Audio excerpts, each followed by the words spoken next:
আপনারা কিছু পেয়েছেন? না স্যার, এমনিতেই তো জানা যায় যে কিভাবে আগুন লেগেছে, কিন্তু এখানে তো বোঝাই যাচ্ছে না যে আগুন লাগার কারণটা কি। আচ্ছা, দেখো অ্যাম্বুলেন্স কত দূর এলো। ঠিক আছে স্যার।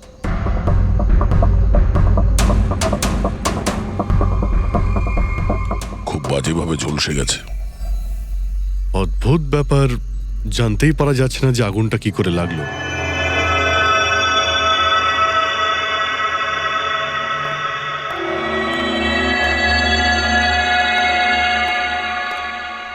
কিভাবে হলো এইসব? সবকিছু তো একদম ঠিক ছিল, জানি না আগুন কি করে লাগলো। এতজন মানুষের অভিশাপ তো লাগবেই, তাই না? এই কি বললে তুমি? আমি জানতে পেরেছিলাম স্যার যে দিলীপ স্যার কোনো কোর্টের কেসে ফেঁসে গেছিলেন। খুব বড়সড় কেস ছিল স্যার, কিন্তু কিছুদিন আগে ছাড়াও পেয়ে গেছিলেন। অনেকে এই নিয়ে রেগেও ছিলেন। আচ্ছা, এই ঘটনার সুযোগ নিয়ে কেউ ওকে মেরে দেয়নি তো? না, কোর্টে উনি নির্দোষ প্রমাণিত হয়েছিলেন, উনি কিচ্ছু করেননি। কি কেস ছিল? 9 বছর আগে জামাইবাবু থিয়েটারে আগুন লেগে গিয়েছিল, যার জন্য বেশ কয়েকজন মারাও গিয়েছিল, আর সমস্ত দোষ জামাইবাবুর ঘাড়ে চাপলো। এমনি এমনি কি করে আগুন লাগতে পারে? এটা নিশ্চয়ই কারোর প্ল্যানিং। কাউকে সন্দেহ হচ্ছে আপনাদের? এটা কে করতে পারে? যে কেউ করতে পারে, অনিতাও করতে পারে। কোন অনিতা? টনির ওয়াইফ, ও এখানে এসেও ছিল।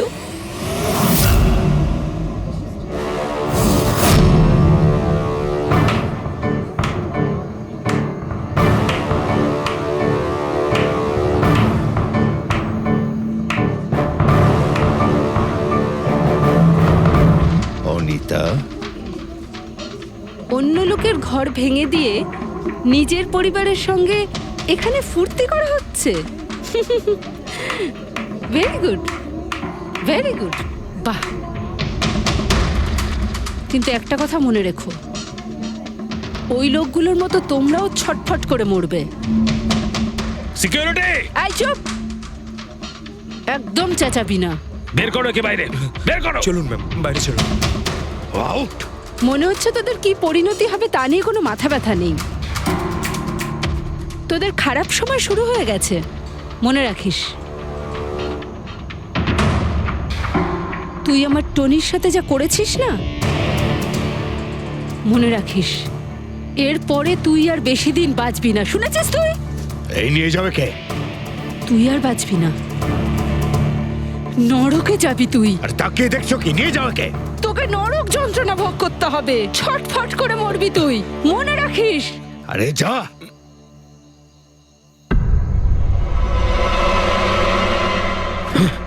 Let's enjoy Rohan. আরে ভুলে যাও।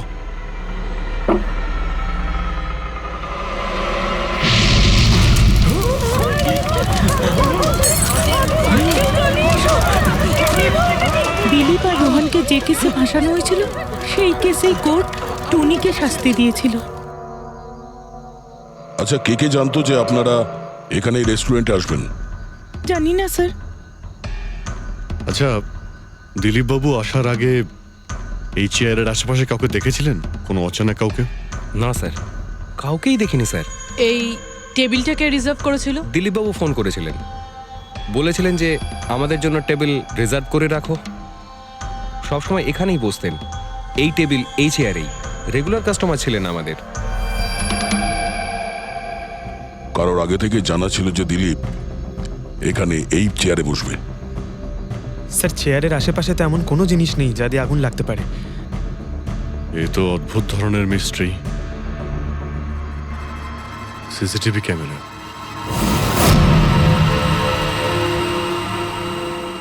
এর ফুটেজ থেকে জানতে পারা যাবে কি হয়েছিল এখানে। ও মাই গড, এসব কিভাবে হলো? কে করতে পারে এসব? ওই করেছে যে দিলীপকে খুন করেছে প্রমাণ লোপাটের জন্য। আর যে কেউ কিভাবে এই মনিটর রুমে চলে এলো? তোমার সিকিউরিটি কোথায়? স্যার, এই রুমে সিকিউরিটির কোনো প্রয়োজনই হয় না। এর আগে এরকম কখনোই হয়নি স্যার। স্যার স্যার আমার মনে হয় না সিসিটিভি ফুটেজ ডিলিট করার মতো সময়ের কাছে ছিল। ও শুধু ভাঙচুর করেছে, যদি আমরা কোনো এক্সপার্টকে ডাকি স্যার, তাহলে সে হয়তো হার্ড ডিস্ক থেকে রিকভার করতে পারবে।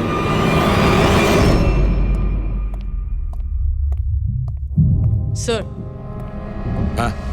স্যার 9 বছর আগে দিলীপ আর রোহনের একটা থিয়েটার ছিল যেটায় আগুন লেগে গিয়েছিল। এক্সিট এন্ট্রির দরজা বন্ধ থাকার কারণে 12 জন লোক আগুনে পুড়ে মারা যায়। ভিকটিমদের ফ্যামিলি যখন কেস করে তখন ইনভেস্টিগেশনে জানা যায় যে সেই সময় একজন গার্ড ছিল। হ্যাঁ, টনি। হ্যাঁ স্যার। স্যার কোর্টে এটা প্রমাণ হয়ে গিয়েছিল যে টনি অনেক মদ খেয়েছিল আর মদের নেশা সে এতটাই চুর ছিল যে ইমার্জেন্সি এক্সিটের দরজাও খুলতে পারেনি। হ্যাঁ, কিন্তু এই টনির স্ত্রী অনিতা এটা মানতে রাজিই নয় যে ভুলটা টনি করেছিল। স্যার শুধু উনিই নন, অনেক আর্টিকেল এবং নিউজ পেপারও কিন্তু কোর্টের সিদ্ধান্তের ব্যাপারে কথা বলেছিল। যখন এই ঘটনাটা ঘটেছিল তখন দিলীপ আর রোহনের বিরুদ্ধে সলিড এভিডেন্স ছিল, কিন্তু তারপর কেস চলতে থাকলো। 9 বছর হয়ে গেল। কিছু প্রত্যক্ষদর্শী বয়ান বদলে দিল আর কিছু লোক বাইরে চলে গিয়েছিল। স্যার, দিলীপ আর রোহন নিশ্চয়ই টাকা আর ক্ষমতার অপব্যবহার করেছে, আর এই কথাটা নিশ্চয়ই টনি জানতে পেরেছিল। ওই হয়তো পাঠিয়েছে অনিতাকে দিলীপকে মারার জন্য। কিন্তু ফেডরিক, যখন অনিতা ওখানে ছিলই না, তাহলে আগুন লাগালো কি করে? না না, সিকিউরিটির লোকেরা তো ওকে বাইরে বের করছিল ওই রেস্টুরেন্ট থেকে। এমন কি জিনিস ছিল যার জন্য হঠাৎ করে আগুন লাগলো? স্যার হয়তো ডক্টর সালুংখে আমাদের কোনো হেল্প করতে পারে। না হলে অনিতা।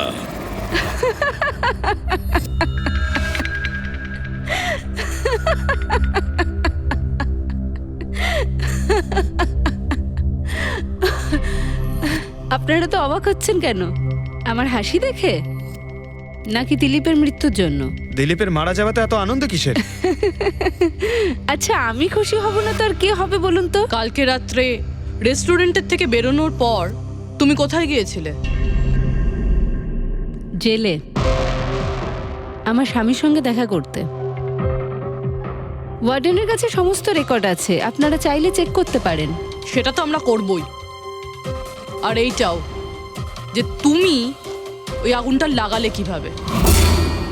কোনো কালো জাদু করেছিলে তুমি? দিলীপের গায়ে হঠাৎ করে আগুন লাগলো কি করে? কালো জাদু জানলে অবশ্যই প্রয়োগ করতাম, কিন্তু আমি খুব খুশি হয়েছি। দিলীপও ঠিক সেইভাবেই ছটপট করে মরেছে যেভাবে 9 বছর আগে ওই নিরীহ লোকগুলো মারা গেছিল, যেটা শাস্তি এখন আমার স্বামী টনি ভুগছে। তুমি এইটা কিভাবে বলতে পারো যে টনির কোনো ভুল ছিল না? তুমি তো ওখানে ছিলেই না। আমি ওখানে ছিলাম না, কিন্তু টনি এখানে ছিল। সেদিন ওর শরীর খারাপ ছিল। ওর মালিকদের মানে রোহন আর দিলীপকে বলে তাড়াতাড়ি বাড়ি চলে আসে আগুন লাগার অনেক আগেই। ভুল ওদের দুজনের ছিল। ওরাই পুরনো দরজা ঠিক করায়নি, যার জন্য ওখানে আগুনে পুড়ে অনেক লোক মারা গেছিল।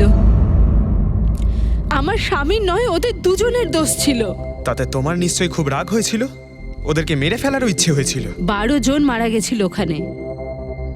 আমার থেকে অনেক বেশি রাগ ওদের পরিবারের লোকেদের হয়েছিল, কিন্তু এখন হয়তো ওরা খুব খুশি দিলীপের মৃত্যুর খবর শুনে। খুব খুশি হয়েছে। ওরা আরো বেশি আনন্দ পাবে যেদিন রোহন পুড়ে মরবে।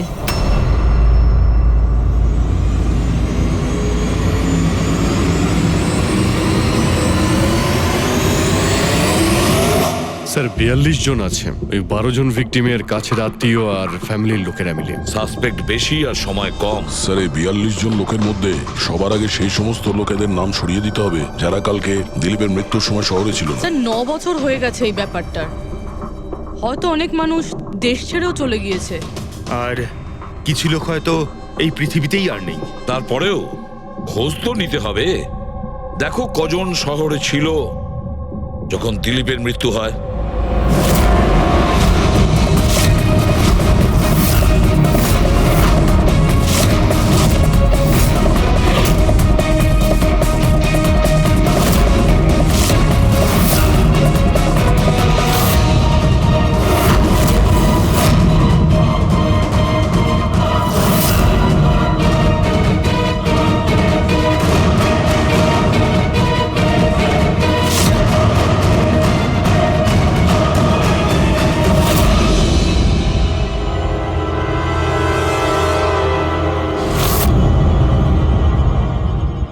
পঙ্কজ, কজন এখানে আছে? 27 জন স্যার, যারা সেই সময় শহরে ছিল, আর ওদের দিলীপকে মারার কারণও ছিল। ঠিক আছে, সবাইকে বিউরোতে ডাকো। দেখা যাক ওরা নির্দোষ হওয়ার কি গল্প শোনায় আমাদের। জেমস, তোমার বাবা 9 বছর আগে থিয়েটারে আগুন লাগার কারণে মারা গেছেন, তাই তো? Yes sir. আপনার হাজবেন্ড ফিল্ম একাই দেখতে গিয়েছিলেন? সেই দিন আমি বিজি ছিলাম, তাই উনি একাই চলে যান। কালকে রাত্রে কোথায় ছিলে তুমি? স্যার আমি আমার বন্ধুদের সঙ্গে ছিলাম। স্যার আমি পাসপোর্ট অফিসে গেছিলাম। ওই দুজনকে আমি এমনি এমনি ছেড়ে দেব না। তো কি করেছিলে তুমি? ভেবেছিলাম যে দিলীপের সাথে ফেস টু ফেস দেখা করব, আর ওকে জিজ্ঞেস করব যে তুমি এরকম কেন করলে। স্যার তারপরে আমি আমার বন্ধুদের সাথে বাড়িতে যাই। আমি আমার ওয়াইফের সাথে মলে ছিলাম। স্যার আমার বন্ধুদের জিজ্ঞাসা করতে পারেন। স্যার যদি ওর সাথে আমার দেখা হতো তাহলে ও রেস্টুরেন্টে বেঁচে ফিরতো না। দিলীপ ওর কর্মের শাস্তি পেয়ে গেছে। আমি রেস্টুরেন্ট থেকে জানতে পারলাম যখন যে দিলীপের সাথে কি হয়েছে, তখন মনে শান্তি পেলাম স্যার। আর বাকি থাকলো রোহন, ও তার কর্মের শাস্তি নিশ্চয়ই পাবে। এবার এই 27টা নামের মধ্যে তাদের নামগুলো রেখে দাও যারা ঘুরিয়ে ফিরিয়ে উত্তর দিচ্ছিল, আর যারা নিজেদের উত্তর অনেক আগে থেকেই তৈরি করে রেখেছিল।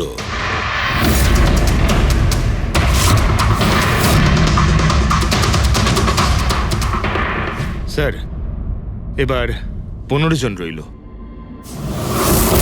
এবার এই 15 জনকে ওই দিনের ব্যাপারে জিজ্ঞাসা করতে হবে যখন 9 বছর আগে থিয়েটারে আগুন লেগেছিল। দেখা যাক কে সব থেকে বেশি রেগে যায় আর কে মুখ ঘুরিয়ে নেয়। স্যার আমার ভাই মাধ্যমিক পাশ করেছিল। ও বলেছিল বন্ধুদের পার্টি দিতে চায়, সিনেমা দেখাতে চায়, টাকা দাও। স্যার আমি সেই জন্য ওকে টাকাও দিয়েছিলাম। হয়তো ওই টাকাটা আমার ওকে দেওয়া একেবারেই উচিত হয়নি স্যার। যে এই কাজটা করে থাকুক খুব ভালো করেছে। আজকে আমি খুশি,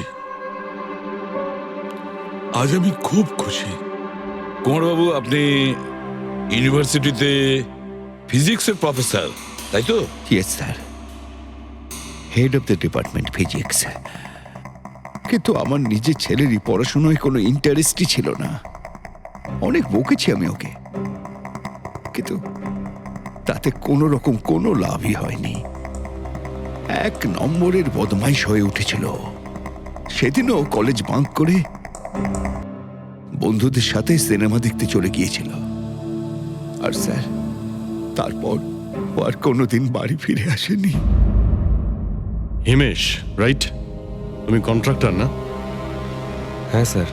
হিমেশ, 9 বছর আগে তুমি তোমার স্ত্রীর সঙ্গে সিনেমা দেখতে গিয়েছিল ওই সিনেমা হলে?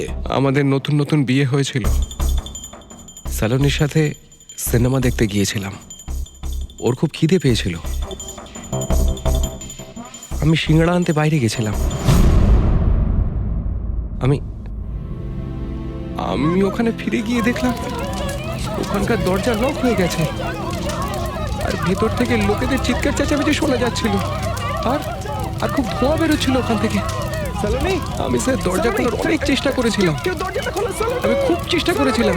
আমি পাগলের মতো দরজায় ধাক্কা দিতে থাকি। সালোনি সালোনি সালোনি বলে আমি চিৎকার করতে থাকি, কিন্তু আমি কিচ্ছু করতে পারিনি স্যার।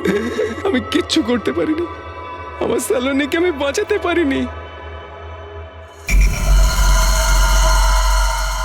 ওখানে তো একটা গার্ডও ছিল না, টনি? ও কি দরজা খোলেনি? ছিল না স্যার। ওখানে কোনো গার্ড মানে আর কাউকে দেখেছিলে তুমি? কেউ ছিল না স্যার, কেউ ছিল না। আমি 9 বছর আগে কোর্টে যে কথা বলেছি আজও তাই বলছি। যখন সিনেমা হলে আগুন লেগেছিল তখন টনি ওখানে ছিল না স্যার।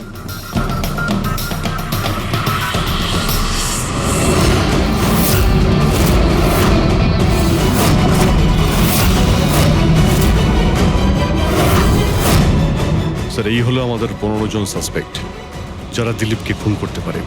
স্যার পুলিশ বলছিল যে ফায়ারম্যানরাও বলতে পারেনি যে আগুনের এক্স্যাক্ট সোর্সটা কোথায় ছিল। ওরা তো দেখা মাত্রই জানতে পেরে যায়, তাই না? জানতে পেরে যায়, যে ওখানে এমন কি জিনিস ছিল যাতে আগুন ছড়িয়ে পড়ে, কিন্তু ওরা জানতে পারেনি।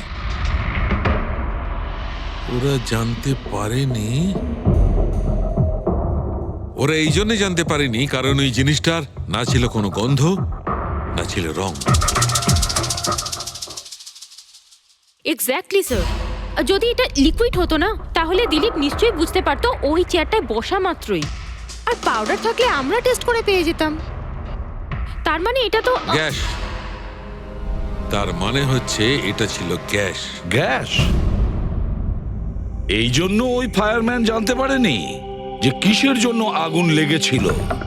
ইনফ্লেমেবল গ্যাস বস, যার শুধু একটা স্পার্কের দরকার হয় জ্বলে উঠবার জন্য। কিন্তু একটা কথা বুঝতে পারছি না, দিলীপ যে চেয়ারে বসেছিল সেই চেয়ারে গ্যাস আসলো কোথা থেকে? চেয়ার থেকেই। কি চেয়ার থেকে? সেটা এইভাবে বস, যে চেয়ারে দিলীপ বসেছিল তার নিচের অংশে কেউ ওই ইনফ্লেমেবল গ্যাসকে স্প্রে করেছিল। মারা যাওয়ার সময় দিলীপের সংস্পর্শে দুটো জিনিস ছিল। একটা তো এই চেয়ার যেটাতে ও বসেছিল, আর একটা ওয়াইনের গ্লাস যেটা ও হাতে ধরেছিল। আমরা এই দুটো জিনিসই চেক করেছি। তো এই চেয়ারটা থেকে আমরা ইনফ্লেমেবল গ্যাসের কিছু ট্রেসেস পেয়েছি। বস, আমাদের আশেপাশের পরিবেশে সর্বদা জ্বলনশীল পদার্থ ঘুরে বেড়ায়, যেটা কখনো কখনো স্পন্টেনিয়াসলি জ্বলে যায়। যেমন হচ্ছে মাস গ্যাস, একটা ন্যাচারাল বায়োগ্যাস, আর জ্বলনশীল গ্যাস এর মেইন কম্পোনেন্ট। তার মানে ইনফ্লেমেবল গ্যাস যে কোনো সময় হাওয়াতে এমনি এমনি জ্বলে উঠতে পারে? না ফ্রেডি, নিজে নিজে নয়। যখন পরিবেশটা খুব বেশি উত্তপ্ত হয়ে ওঠে আর সেটা পরিবেশের অক্সিজেনের সঙ্গে মিশে যায়, তখন একটা সুপার হাই টেম্পারেচার উৎপন্ন হয়, যার কারণে এই আগুন লেগে যায়। কিন্তু ডক্টর সালুখে, ওখানে তো এরকম কোনো হাই টেম্পারেচারের মতো কিছু ছিলই না। এক্স্যাক্টলি, এমন কোনো ডাইরেক্ট সোর্স ছিলই না যাতে তাপ উৎপন্ন হতে পারে। বস, এই জন্যে আমার মনে হচ্ছে খুনি কোনো এক্সট্রা ডিভাইস ব্যবহার করেছিল এই এত বেশি টেম্পারেচার উৎপন্ন করার জন্য। আর এই চেয়ারটা তো রেডিই ছিল, এর তো শুধু একটা স্পার্কের দরকার ছিল। কিন্তু স্যার, এভাবে কেউ হিট কিভাবে উৎপন্ন করবে? হ্যাঁ, করা যেতে পারে তো। যেমন উদাহরণস্বরূপ ম্যাগনিফাইং গ্লাস। ম্যাগনিফাইং গ্লাস দিয়ে সূর্যের রশ্মিকে বিশেষভাবে ফোকাস করে আমরা ছেলেবেলায় কাগজ পড়াতাম।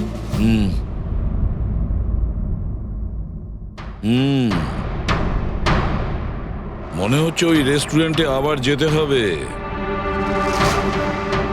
খোঁজ নিতে হবে কিসের থেকে আগুনটা লেগেছিল।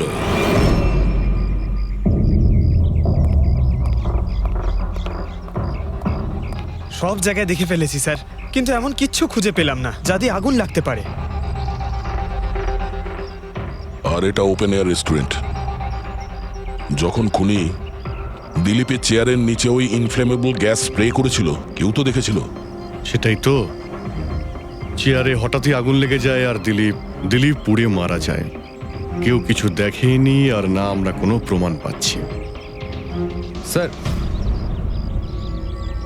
ওই data expert CCTV footage recover করে ফেলেছে, আপনারা দেখতে পারেন স্যার। গুড। দয়া, তুমি গিয়ে দেখো, ততক্ষণ আমি এখানে দেখছি কিছু পাওয়া যায় কিনা। স্যার, দিলীপ আর ওর ফ্যামিলি আসার 15 মিনিট আগের ফুটেজ এটা।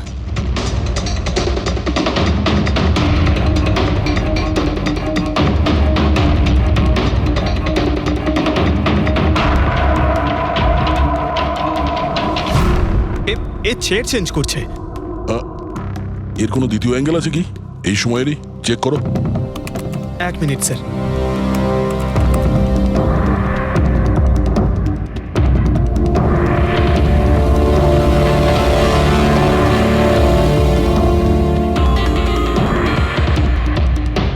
ও চেয়ারটার সঙ্গে কি করছে? গ্যাস স্প্রে করছে নাকি? হ্যাঁ, ও নিজের চেয়ারে গ্যাস স্প্রে করলো, আর ও নিজের চেয়ারের সঙ্গে ওই চেয়ারটা বদলে দিল যেটায় দিলীপ বসতো।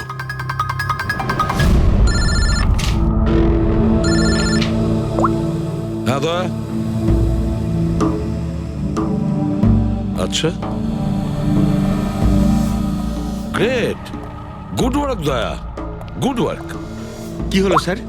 যে দিলীপের চেয়ারটা কারসাজি করেছিল তার খোঁজ পাওয়া গেছে। সে আসলে একটা লোক, ওর শারীরিক গঠনটাও জানা গেছে। আর দেখি আমরা, দয়া ফটোটা পাঠাচ্ছে।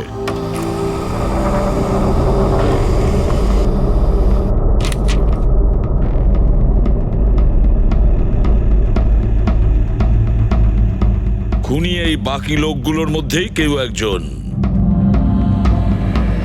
এদেরই মধ্যে কেউ। আর এবার এর পরের শিকার রোহান।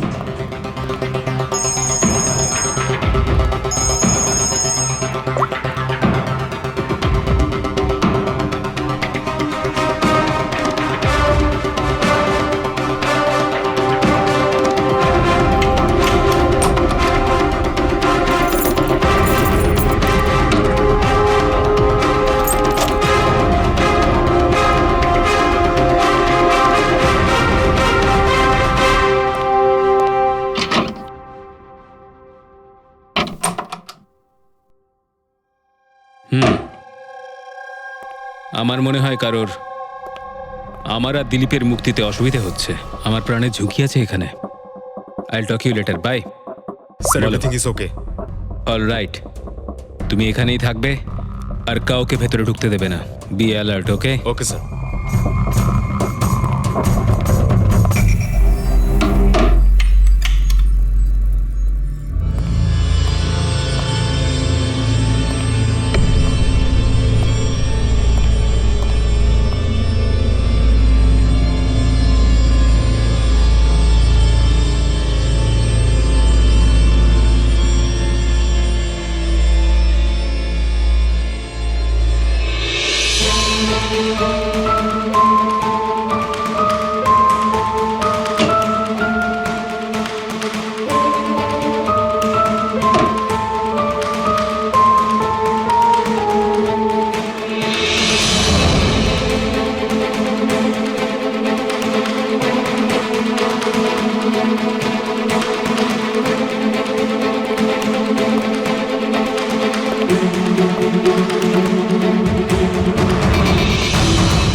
মাই গড,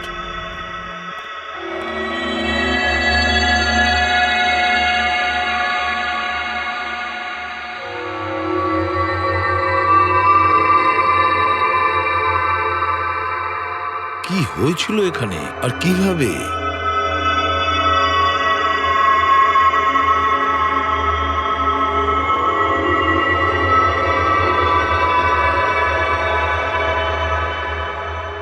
এখানে আর অন্য কোনো জিনিসের স্মেল পাওয়া যাচ্ছে না, শুধু এই পোড়া লাশটার দুর্গন্ধ ছাড়া। মানে স্যার, এই মার্ডারটাও ইনফ্লেমেবল গ্যাস দিয়েই করা হয়েছে হয়তো।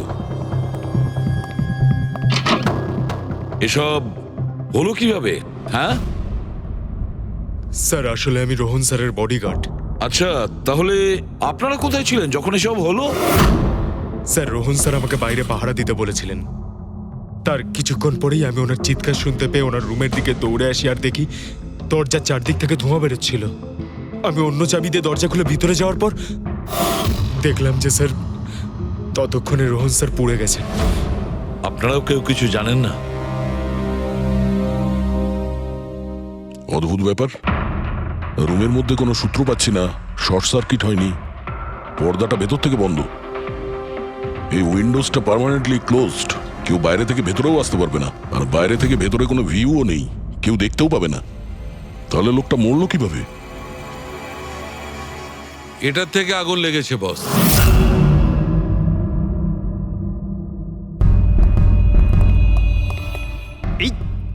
এই জিনিসটা দিয়ে এটা কি স্যার? এটা হচ্ছে ফিলামেন্ট। ফিলামেন্ট?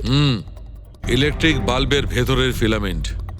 যখন এই ফিলামেন্টের ভেতর দিয়ে ইলেকট্রিক পাস করানো হয় তখন এটা গরম হয়ে লাল হয়ে যায়। বস, খুনিও এই টেকনিকটাই ব্যবহার করেছে ওই জ্বলনশীল গ্যাসটাকে জ্বালানোর জন্য। কিন্তু ওই রেস্টুরেন্টে যেখানে দিলীপ মারা গিয়েছিল ওখানে তো আমরা এরকম কোনো ফিলামেন্টের মতন কিছু পাইনি। বস, এত ছোট্ট একটা জিনিস, ওটা খোলা জায়গা, হয়তো কোথাও উড়ে চলে গেছে, কিন্তু এখানে তো পুরো ঘরটাই বন্ধ, তাই জন্যে খাটের তলায় এটা আমি পেয়ে গেছি। কিন্তু স্যার, ফিলামেন্ট দিয়ে ইলেকট্রিক পাস করানোর জন্য ওয়্যারসের কোনো না কোনো কানেকশন তো থাকা উচিত বেড পর্যন্ত। আছে, এখানেই নিশ্চয় কোথাও আছে। পুরো বেড চেক করেছি আমরা, রুমটাও চেক করেছি, এরকম কিছুই তো পাইনি আমরা।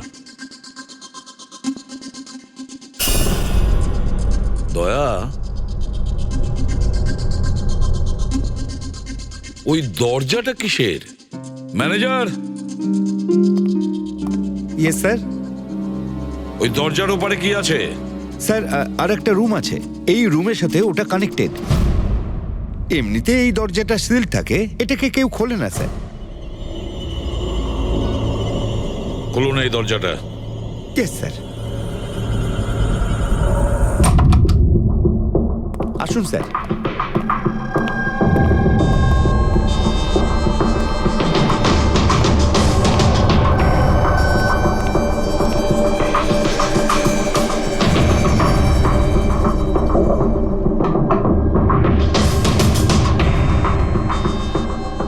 আচ্ছা ম্যানেজার বাবু, কার রুম এটা? কে থাকে এই রুমটাতে? কোনো একজন গেস্ট স্যার, ডিটেলস চেক করতে হবে। দেখুন।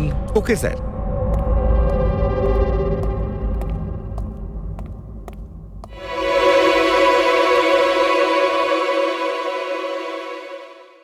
স্যার, ওখানে ওই রুমের মধ্যে যা হয়েছে স্যার, সব এই রুম থেকেই করা হয়েছে স্যার। কিন্তু যদি কারেন্ট এই রুম থেকে পাস করা হয়ে থাকে তাহলে এখান থেকে বেড পর্যন্ত কোনো না কোনো ওয়্যার তো থাকা উচিত। আর যদি থেকে থাকে তাহলে রোহন নিশ্চয়ই সেটা দেখতে পেয়েছে। হ্যাঁ, হয়তো ওর বডিগার্ডও দেখে থাকবে। ডাকো তো ওর বডিগার্ডকে। আপনি এদিকে আসুন।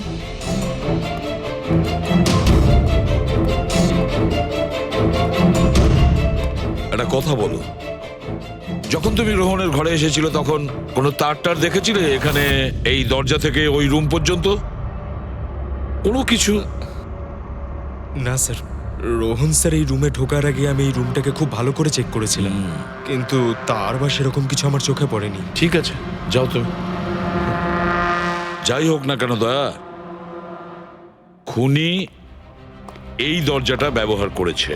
এই দরজা দিয়ে রোহনের রুমে আসে আর রোহনের বেডে ইনফ্লেমেবল গ্যাস স্প্রে করে, আর যে কোনো ভাবেই হোক ফিলামেন্টে কারেন্ট দিয়ে দেয়, তাতে ফিলামেন্ট গরম হয়ে যায় আর ইনফ্লেমেবল গ্যাসে আগুন ধরে যায়, আর তাতে রোহনের মৃত্যু হয়।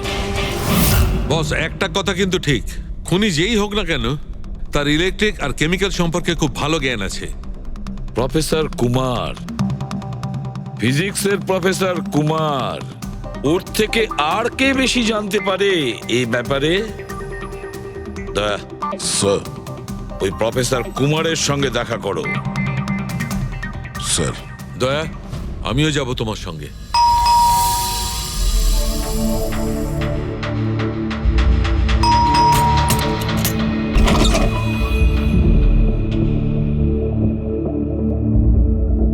প্রফেসর কুমার আছেন বাড়িতে? হ্যাঁ আছেন, কিন্তু আপনারা? সিআইডি। সিআইডি? সব ঠিক আছে তো স্যার? হ্যাঁ, ওনাকে কিছু জিজ্ঞাসা করার আছে। কোথায় উনি? বাইরে বাচ্চাদের পড়াচ্ছেন, আমি ডেকে আনছি। ঠিক আছে, ঠিক আছে, আমরা দেখছি।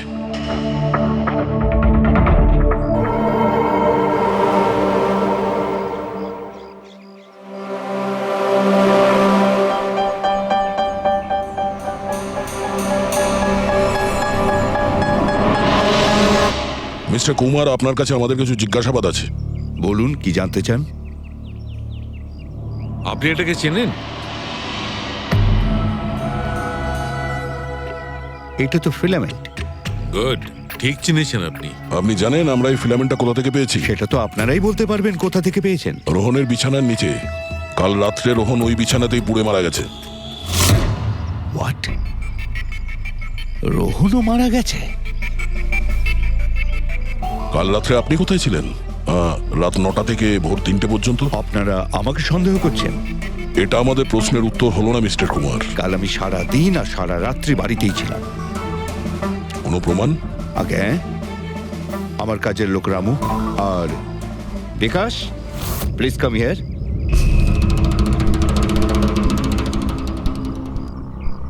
Yes sir. এনাদের বলো যে কাল কোথায় ছিলাম। স্যার আমাদের সবার এক্সট্রা ক্লাস নিচ্ছিলেন এই বাড়িতেই। কটা থেকে কটা পর্যন্ত? স্যার সন্ধ্যা 6টা থেকে ভোর 5:30 পর্যন্ত। সামনেই আমাদের এক্সাম, তাই আমরাই স্যারকে রিকোয়েস্ট করেছিলাম এক্সট্রা ক্লাস করানোর জন্য। ঠিক আছে স্যার, তুমি যাও বাবা। স্যার, আমার আরো 5 জন স্টুডেন্টস আছে যারা কাল সকাল 9টা থেকে 5:30 পর্যন্ত আমার কাছে ছিল। বলেন তো ওদেরও ডাকি? ঠিক আছে, এবার আমি যেতে পারি স্টুডেন্টদের পড়াতে? Please please. Thank you.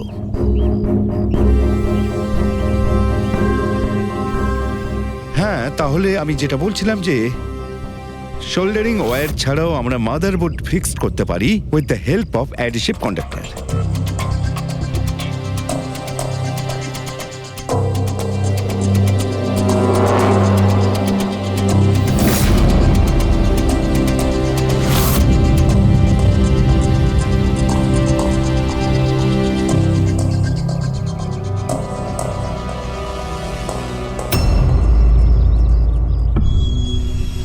My god, my god! আরে ভাই, কি ব্যাপারটা? কি? আরে ভাই, এই ভুলটা আমি কি করে করলাম? কি গড, বুড়ো হয়ে গেছি আমি বুড়ো হয়ে গেছি। দয়া একটা কাজ করবে, 1 ঘন্টা পরে ফরেন্সিক ল্যাবে দেখা করো। একটা জিনিস দেখাবো। 1 ঘন্টা পরে। আরে ওই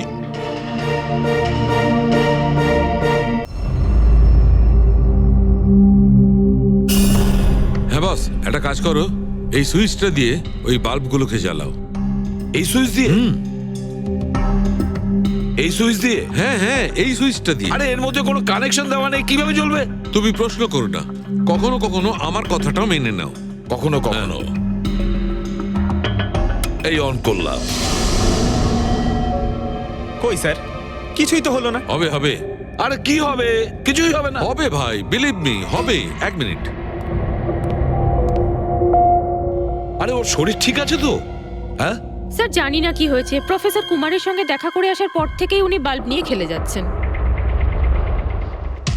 একটা কথা বলো, ওই ফিঙ্গারপ্রিন্ট গুলোর খবর কি, যেগুলো তুমি হোটেলের লোকেদের কাছ থেকে নিয়েছিলে আর ওই রুমটা থেকে নিয়েছিলে? স্যার অনেক ফিঙ্গারপ্রিন্টস পাওয়া গেছে, কিন্তু সবগুলো স্টাফ মেম্বারসদেরই, এছাড়া আর কারোর পাওয়া যায়নি। এটা কিভাবে সম্ভব? এই যে দাদা, একটু এই দিকেও দেখুন। হ্যাঁ হ্যাঁ দেখছি। হ্যাঁ,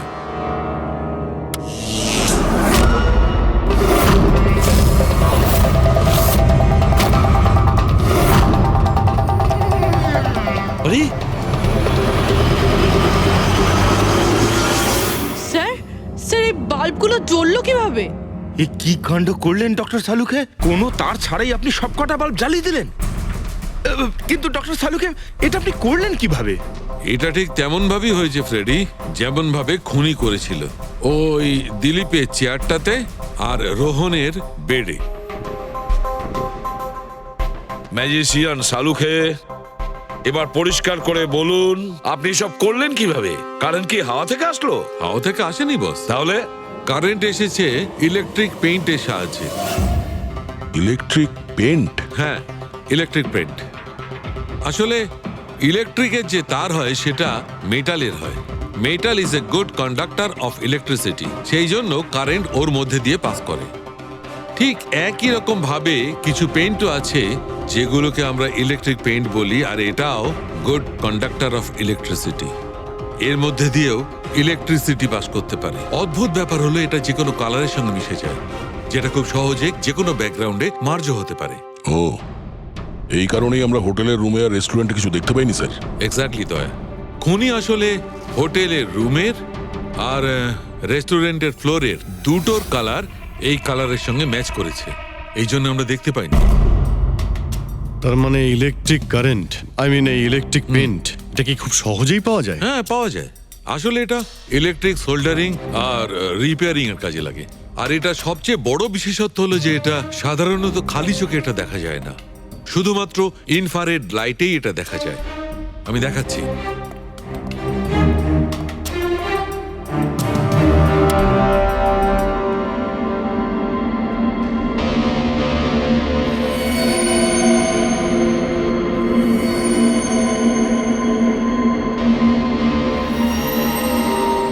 দেখেছো বস? হ্যাঁ, খনিও ঠিক এইভাবেই ইলেকট্রিক পেইন্টের ব্যবহার করেছে আর এই সার্কিট তৈরি করেছে।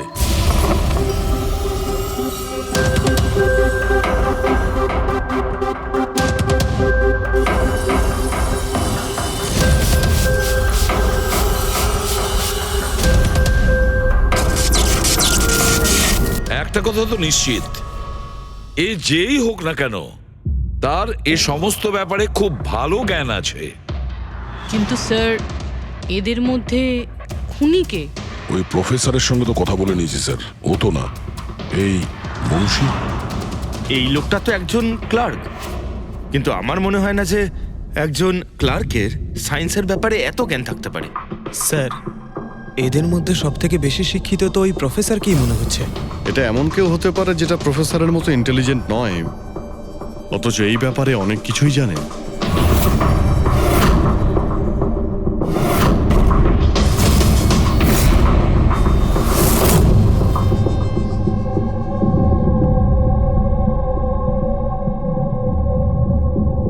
সেই লোকটা অভিজিৎ, এই লোকটাই সে। মনে পড়ছে কি বলেছিল আমাদের, যে ও কি কাজ করে?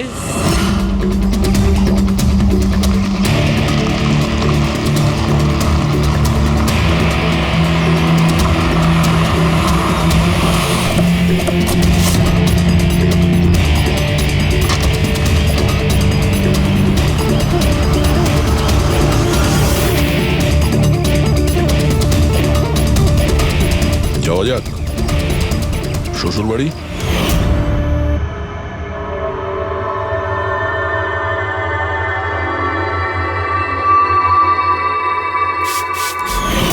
দিলীপ আর রোহনের উপর কেস হয়েছিল, কিন্তু আমি জানতাম ওরা টাকার পাওয়ারের জোরে ছাড়া পেয়ে যাবে।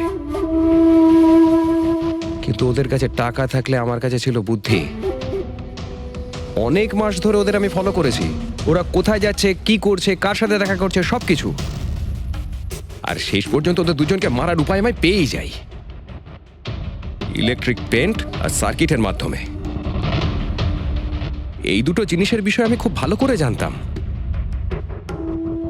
ব্যাস, দিয়ে দিলাম দুজনকে শাস্তি। দুজনকে মেরে ফেলেছি জ্যান্ত পুড়িয়ে, যেভাবে ওরা আমার সালোনিকে মেরেছিল। হিমেশ,